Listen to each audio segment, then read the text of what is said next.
Menko Polhukam periode 2019-2024 Mahfud MD menyebut ada unsur kelalaian dalam tragedi robohnya bangunan di Pondok Pesantren Al-Hozini, Sidoarjo, Jawa Timur. Meski demikian, Mahfud berharap persoalan tersebut dapat diselesaikan dengan penuh kearifan. Berharap agar ini nanti bisa diselesaikan dengan baik, tidak perlu saling menyalahkan. Tentu pilihannya penyelesaian hukum dan kearifan kita. Untuk ini kita tidak bisa menghalang-halangi proses penegakan hukum, tetapi saya mengajak kita untuk memahami tentang bagaimana pesantren itu dilihat dari sebuah tradisi dan kearifan. Ada yang menyesalkan bahwa peristiwa Al-Hozini itu karena pembangunan gedung yang 4 lantai serampangan, tidak pakai arsitek, tidak pakai bestek, besaran teknik dan sebagainya, itu mungkin iya dan harus itu dianggap sebagai kelalaian. Tetapi saya ingin mengingatkan kepada kita semua, sejarahnya pesantren itu memang sangat sederhana, bersifat gotong royong. Saya pernah hidup di pesantren, jadi kalau ada bangunan itu biasanya tidak sekali jadi, ya itu yang aslinya. Kita tidak tahu yang buturan itu, yang di Sidoarjo, tapi tidak sekali jadi. Biasanya kiai itu membangun itu bertahap. Tahun ini ada sumbangan 1 kamar, ya 1 kamar dibangun dulu, lalu besok ada orang datang, saya mau nyumbang semen 50 sak, lalu ada nyumbang batu dan sebagainya, dibangun lagi gitu. Sehingga tidak mungkin kita mengharapkan ada gambar teknik yang utuh dari depan, karena itulah tradisi pesantren. Dan ini mungkin akan menjadi bahan memberi pertimbangan kearifan kepada kita bagaimana pengelolaan pesantren itu.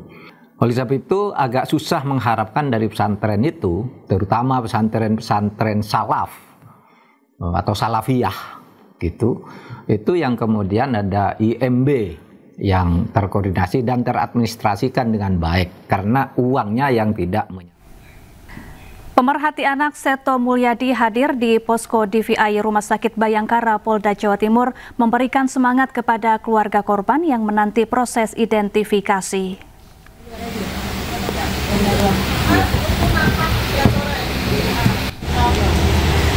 Kak Seto datang untuk memberikan dukungan moral kepada keluarga korban robohnya bangunan Pondok Pesantren Al-Hozini di Sidoarjo, Jawa Timur yang menanti hasil proses identifikasi di tenda keluarga. Kak Seto juga mengapresiasi kinerja seluruh petugas penyelamat dan tim yang mendampingi keluarga korban pasca insiden tersebut. Kak Seto juga berencana menghadap Menteri Agama untuk membahas masalah perizinan atau IMB dan keamanan pondok pesantren. Baginya, perlindungan anak adalah kunci untuk perubahan sistemik demi keamanan pesantren di seluruh Indonesia. Intinya dalam konteks perlindungan anak, marilah kita betul-betul menjaga hak anak, hak hidup, hak tumbuh kembang, hak perlindungan, dan juga hak berpartisipasi dilibatkan dalam berbagai keputusan menyangkut aktivitas mereka dan masa depan mereka. Kita beralih ke informasi lainnya. Tim DVI Polda Jawa Timur kembali mengidentifikasi 1 jenazah korban ambruknya Pondok Pesantren Al-Hozini, Sidoarjo. Tersisa 13 kantong jenazah yang belum teridentifikasi. Kondisi jasad yang sudah rusak menyulitkan petugas mengidentifikasi korban.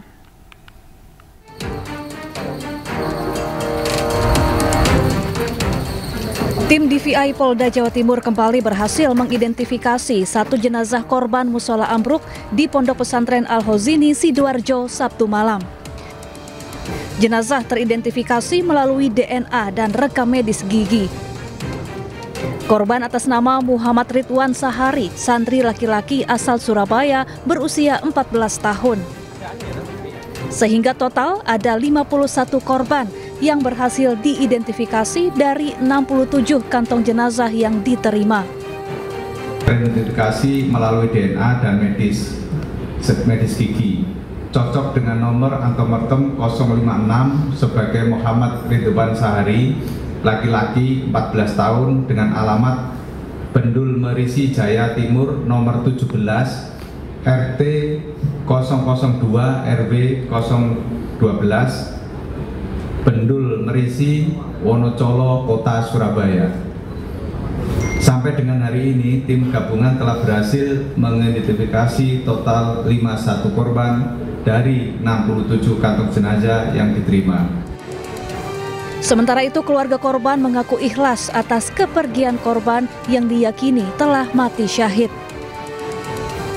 Dari Surabaya, Jawa Timur, Rahmat Ilyasan, iNews melaporkan. Menteri Sosial Saifullah Yusuf menjenguk Syahlendra Haikal alias Haikal, salah satu santri korban Ponpes ambruk di Sidoarjo yang kakinya diamputasi. Nanti dikabari ya. Sebus. Haikal yang sempat viral karena mampu bertahan hidup selama 3 hari di bawah reruntuhan bangunan ini, kini kondisinya membaik. Mensos juga akan memberikan kaki palsu serta menjamin pendidikan dan kehidupan Haikal hingga tuntas. Pemerintah juga akan melakukan pendampingan kepada orang tua dalam merawat korban Ponpes ambruk di Sidoarjo yang mengalami disabilitas. Gubernur menyiapkan, Bupati juga menyiapkan, ya. Ada kursi roda dan juga alat-alat bantu lain yang dibutuhkan. Itu sepenuhnya dibantu itu. Insya Allah sepenuhnya dibantu. Nanti kalau setelah lukanya sembuh, artinya udah bisa dinyatakan untuk pulang, nanti akan diukur sesuai kebutuhannya. Nanti akan diukur sesuai kebutuhannya. Jadi alat-alat bantu tidak hanya kaki palsu, nanti ada juga misalnya kursi roda atau apa krek. Ratusan korban kebakaran Pengadegan Jakarta Selatan kini mengungsi di dekat kantor Camat Pancoran. Warga membutuhkan bantuan pakaian ganti hingga alat mandi.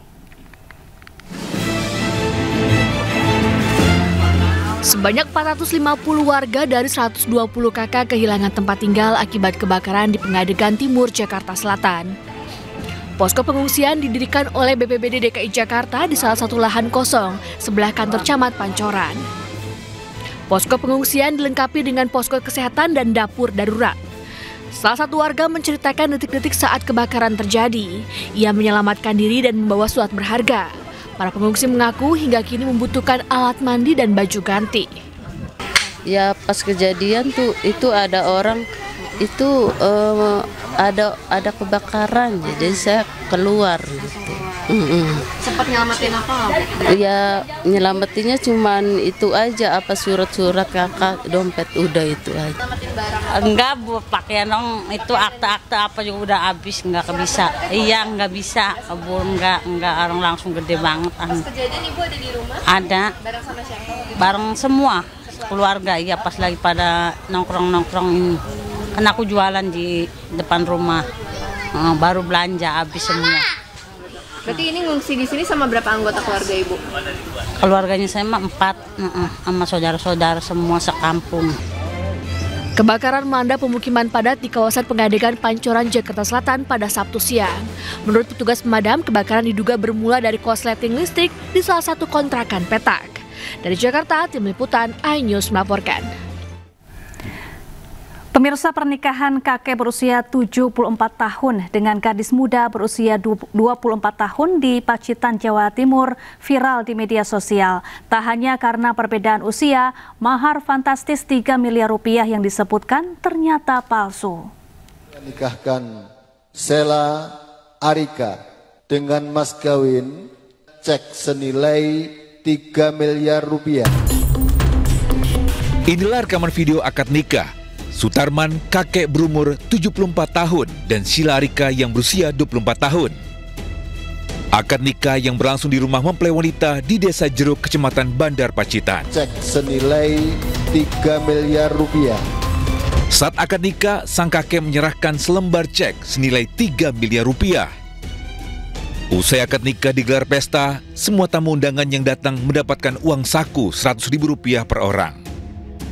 Tarman, pengantin pria warga Jatipuro, Kabupaten Karanganyar, Jawa Tengah, dikabarkan adalah pengusaha cengkeh kaya raya. Video akad nikah dengan mahar fantastis dan pesta bagi-bagi uang Rp100.000 ini viral di media sosial.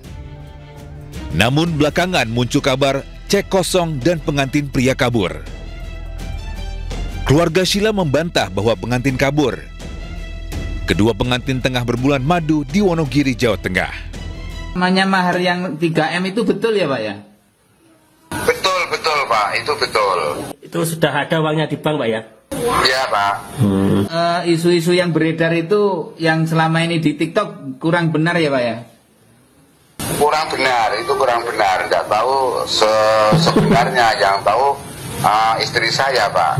Saya niat baik sama istri, masih menjadi satu dalam arti tidak melarikan diri dan tidak bisa sama istri gitu Pak. Ya. Sudah ada pencairan Bu dari? Ya kalau masalah itu saya nggak tahu. Masalahnya ini kan sedang pergi. Oh, kemungkinan juga mencairkan Bu ya? Itu yang nggak tahu juga gitu. Gimana Bu? Kalau sampai detik ini belum ada yang diterima. Gitu intinya. Karena viral di media sosial, polisi pun turun tangan untuk menyelidiki kasus tersebut. Kita koordinasi dengan pihak keluarga, kepergiannya kedua mempelai itu berdua, jadi mempelai laki-laki dan perempuan, pergi kedua seizin dapat restu dari kedua orang tua. Dan ini tadi barusan dikomunikasikan lewat video call juga aman-aman lancar. Keluarga berharap agar cek tersebut benar dan bisa dicairkan. Dari Pacitan, Jawa Timur, Ahmad Subeki, iNews melaporkan.